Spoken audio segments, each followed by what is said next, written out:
अब हम बढ़ेंगे किसको, गठबंधन की सरकार को। गठबंधन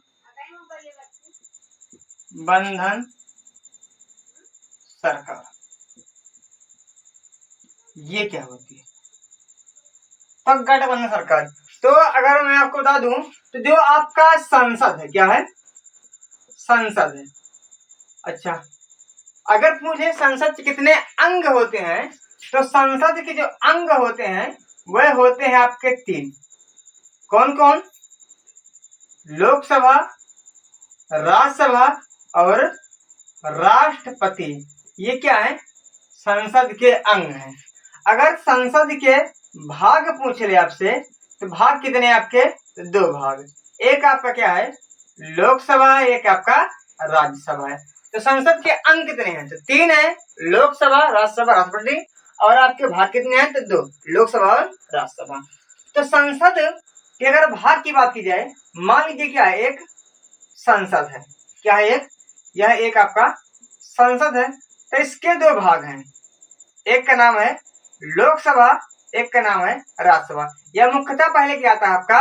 राज्यसभा आता है, उसका आपका लोकसभा आता है। अब बीच में क्या है? इसका सेंट्रल भाग है। ठीक, क्या है? इसका सेंट्रल भाग है। अच्छा, तो वास्तव में जो इस संसद में बैठते हैं तो उन्हें हम एक शब्द से कहते हैं, जिसे कहते हैं हम सांसद। तो संसद में बैठने वाले लोगों को हम कहते हैं क्या? सांसद कहते हैं। क्या कहते हैं? सांसद। ऐसे शॉर्टकट में हम कहते हैं एमपी। क्या कहते हैं? एमपी। क्योंकि जो सांसद का इंग्लिश होता है वह होता है पार्लियामेंट। क्या होता है? पार्लियामेंट,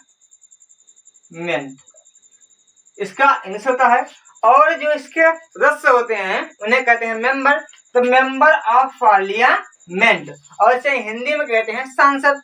अच्छा, राज्यसभा का या लोकसभा में कितने कुल व्यक्ति बैठते हैं, कितनी कुल सीटें हैं? तो लोकसभा में जो आपकी सीटों की संख्या है वह आपकी है 250, और जो राज्यसभा में है यह है आपके 552।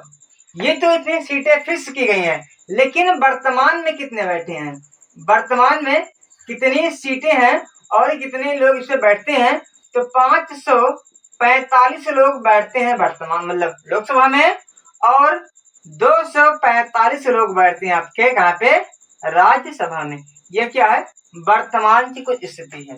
अच्छा, इसमें जो 552 है, इन 552 में से जो लोग बैठते हैं वह 3 भाग से, यानी कि 300 मतलब 530 आदमी बैठते हैं आपके राज्य से, आपके 20 आदमी बैठते हैं केंद्र शासित प्रदेश से, बाकी 2 आदमी राष्ट्रपति के इच्छा अनुसार क्या बैठते हैं? राष्ट्रपति के इच्छा के अनुसार होते हैं, और जिन्हें हम कहते हैं क्या? Anglo Indian. कहते हैं एंग्लो इंडियन। तो एंग्लो इंडियन कौन होता है? तो एंग्लो इंडियन वह होते हैं जिनके पिताजी कौन होते हैं? इंग्लैंड के, जिनके पिताजी इंग्लैंड के होते हैं और माताएं भारतीय होती है। नहीं कि उस समय जब अंग्रेज यहाँ पे आए थे तो बहुत सारी महिलाओं से, मतलब बहुत सारी भारतीय महिलाओं से विवाह किए थे, और उनसे जो संतान की उत्पत्ति हुई है उसे हम एंग्लो इंडियन कहते हैं। बाकी जिनके पापा भी यहीं के, मम्मी भी यहीं की, तो खाली इंडियन है, लेकिन जिसके पापा इंग्लैंड के हैं और मम्मी खाली यहीं की हैं, उन्हें कहते हैं एंग्लो इंडियन कहते हैं। ठीक, तो ये भी एक इसे भारतीय संविधान के हकदार हैं और उनको भी एक समान महत्व होना चाहिए। तो इसलिए संसद में या संसद भवन में इनकी भी 2 सीटें निर्धारित है, लेकिन इनको राष्ट्रपति की इच्छा के अनुसार बैठाया जाएगा। तो ऐसे है, लेकिन वर्तमान में जो बैठा है, वर्तमान में अगर बात की जाए तो वर्तमान में इस 530 जो राज्य से आते हैं वे तो एकदम फिक्स हैं, वे आए हैं। बाकी जो 2 एंग्लो इंडियन है वे भी राष्ट्रपति द्वारा चुने गए हैं। बाकी जो केंद्र से 20 आए हैं वे 20 ना चुन के उनमें चुना गया है केवल 13 आदमी को। किसको चुना गया है? 13 आदमी को। तो 13 और 2 15 और 15 और 30 45 और 5 आगे 5 15 आदमी इसमें शामिल है। अच्छा, राज्यसभा की तो अलग बात है, क्योंकि जो हमें गठबंधन सरकार पढ़ना है वह लोकसभा से ही पढ़ना है। ठीक, तो इसको थोड़ा सा समझ गए होंगे कि लोकसभा मतलब राज्यसभा और लोकसभा संसद के क्या है, दो भाग हैं। राज्यसभा में बैठते कितने, 250 सीटें हैं, और वर्तमान में जो लोग बैठे हैं कितने हैं आपके, 245 हैं। बाकी जो लोकसभा होती है इसमें कुछ सीटें कितने हैं आपके, 552 है, और वर्तमान में कितने बैठे हैं, 545। और ये सीटें राज्य से आती हैं, ये सीटें केंद्र से आती हैं, ये सीटें राष्ट्रपति की इच्छा अनुसार आता है। हाँ, इसमें भी 12 आदमी ऐसे होते हैं, 12 आदमी ऐसे होते हैं जो कला साहित्य विज्ञान में एक निपुण होते हैं, उन्हें राष्ट्रपति इच्छा के अनुसार चुनता है। यानी कि अगर आपसे एक कुछ न पूछ ले कि राष्ट्रपति पूरे संसद में कितने सांसदों को अपनी इच्छा अनुसार रखता है, तो 14, लोकसभा में 2, राज्यसभा में 12, तो 2 12 और 2 कितने, 14। ये थोड़ा सा आपका बैकग्राउंड है, इसको आप समझ गए होंगे। तो हम पढ़ते हैं गठबंधन सरकार के बारे में, इसको पढ़ते हैं गठबंधन सरकार के बारे में पढ़ते हैं। इसको आप क्या करेंगे, थोड़ा सा लिख लेंगे।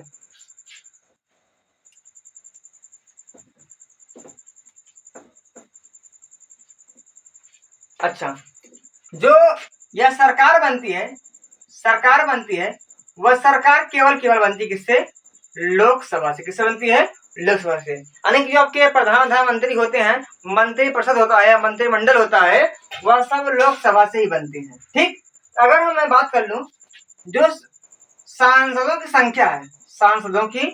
संख्या है वह कितना है आपके, लोकसभा में। हाँ, अगर राज्यसभा में जो बैठेंगे उनको भी हम सांसद कहेंगे, और जो लोकसभा में बैठेंगे उनको भी हम सांसद कहेंगे। तो लोकसभा में जो वर्तमान में या कुल ओवरऑल हमें एक आंकड़ा मान ले कि 550, हालांकि 552 है, तो 550, क्योंकि चुनाव इसलिए होता है, चुनाव होता है केवल 550 पे, बाकी 2 लोग राष्ट्रपति के इच्छा के अनुसार जाते हैं।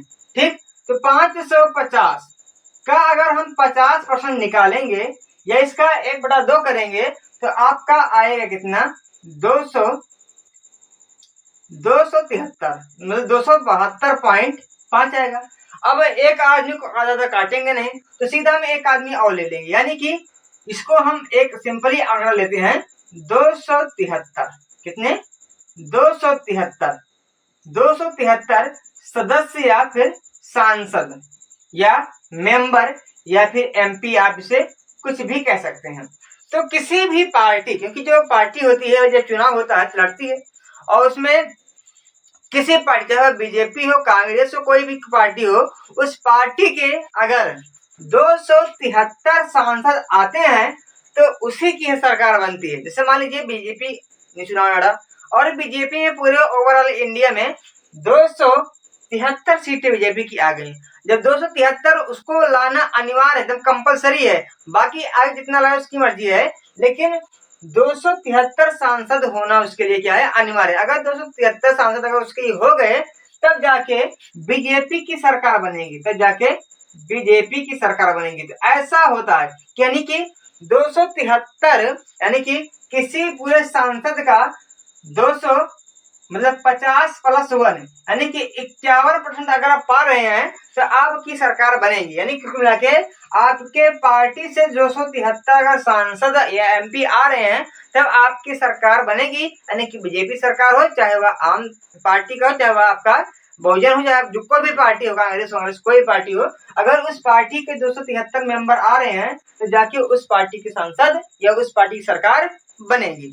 लेकिन कब होता है कि गठबंधन की सत्ता कब पड़ती है, जैसे मान लीजिए चुनाव हुआ और चुनाव में 273 लाना अनिवार्य है एक पार्टी को, और 273 वोट किसी ने नहीं पाया, लेकिन किसी भी सीट से या किसी भी प्रकार के पार्टी से 273 आदमी या 273 सांसद नहीं बने।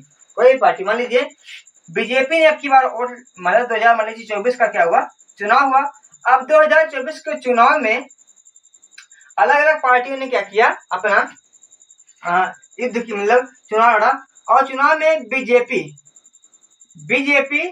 250 वोट पा गई, मतलब बीजेपी के 250 सांसद हो गए। लाना कितना है, 273। लेकिन अब इस स्थिति में सरकार नहीं बनेगी। अरे बिल्कुल नहीं बनेगी। 250 लाए हैं 273 लाना है, यानी कि अभी भी इनके पास 23 सांसद कम है।